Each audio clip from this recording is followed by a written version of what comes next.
Now, if you look at the screen here, we are already familiar with the quadratic equation and solve them in the set of real numbers in the cases where discriminant is non-negative. So discriminant non-negative होता है greater than or equal to 0. So we have already solved this. Now let us consider the following quadratic equation.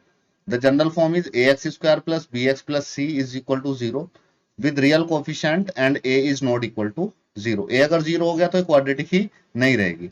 अब आपने assume किया B square minus four ए सी जो discriminant होता है if it is less than 0. अगर वो 0 से छोटा है so what will happen. Now we know that we can find out the square root of the negative real number in the set of complex number. Therefore the solutions to the above equations are available in the set of complex number. तो जब discriminant 0 से छोटा होता है non negative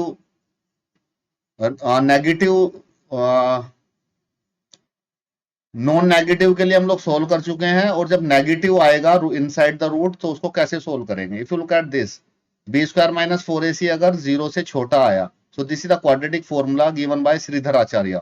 Shridhar Acharya ने formula दिया था और इस फॉर्मूले से हम लोग सोल्व करते थे. सो let me it is little bit modified here. यहाँ पे इसको थोड़ा मॉडिफाई कर दिया गया फॉर्मूले को. तो this is the modified form of this formula. ये कैसे आई है let me tell you about this thing.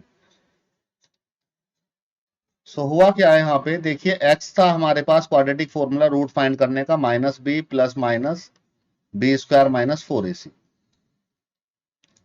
Upon two a. ठीक है. अब हम लोग बात कर रहे हैं उस केस की जिसमें बी स्क्वायर माइनस फोर ए सी नेगेटिव नंबर आएगा इज लेस देन 0. तो रूट्स आएंगे non real roots.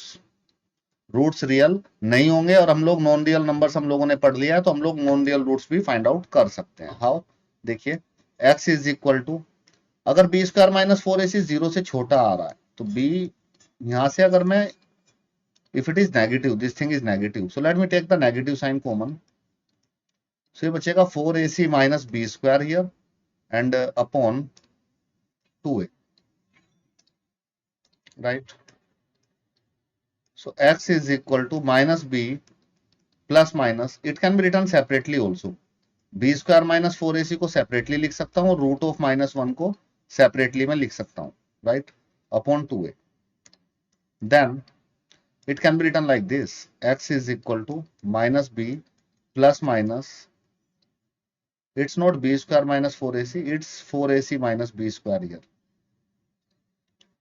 it's 4ac minus b square right. तो यहाँ पे लिख सकते हैं 4ac minus b square and we know that in complex number what is root of minus 1 it can be written as I iota हम लोग इसको लिख सकते हैं upon 2a.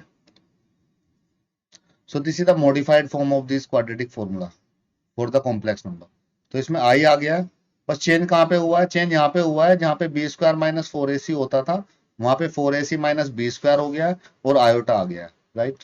So we use this formula to solve the quadratic equation. देखिए यहाँ पे this is the modified form. अब आपको समझ में आएगी minus b plus minus four A c minus b square into i iota ले लिया upon two a right.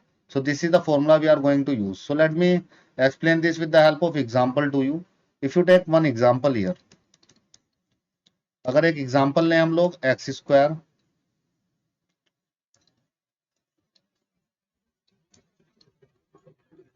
Plus 14. If you find what is the value of a in this case, a is 1, b is minus 4 and c is 14. So if you find b square minus 4ac in this case, so b square minus 4ac is minus 4 square minus 4 into 1 into 14. So it comes out to be 16 minus 56. It comes out to be minus of minus 40. तो it is less than 0. तो इसका मतलब complex root आने वाले हैं इसके non real roots आएंगे इस इक्वेशन के. So which formula we are going to use here x is equal to minus b plus minus 4ac minus b square into I upon 2a. So you have to use this formula. Iota आ जाएगा यहाँ पे. So x is equal to minus b means minus minus plus 4.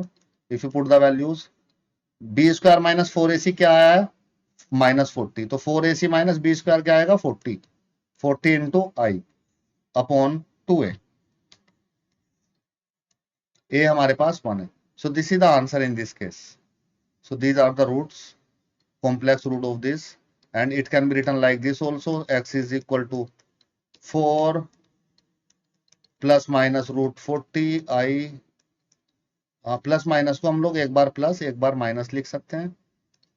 It's plus by 2 and 4 minus root 40 I by 2. इसको थोड़ा सा simplify करें, अगर 2 common ले लें ऊपर से तो 2 कैंसिल हो जाएगा. It can be written as 2 plus 4 का 2 बाहर आ जाएगा, स्क्वायर रूट बन के अंदर क्या बचेगा, root 10 I. So this is the answer and it can be written as 2 minus root 10 I. So this is the answer in this case, right? So like this, ये iota की form में आ रहा है तो कॉम्प्लेक्स रूट आ रहे हैं if it contain I. I hope this thing is clear to you. It is easy to apply this formula. Look at this note here. At this point of time, some would be interested to know as how many roots does an equation have. कितने roots होंगे equation के. In this regard, the following theorems known as fundamental theorem of algebra is stated below without proof. So this is the fundamental theorem of algebra. यहाँ से आपको पता लग जाएगा कितने रूट आएंगे. A polynomial equation has at least one root. Polynomial equation का कम से कम एक रूट होता ही है, right?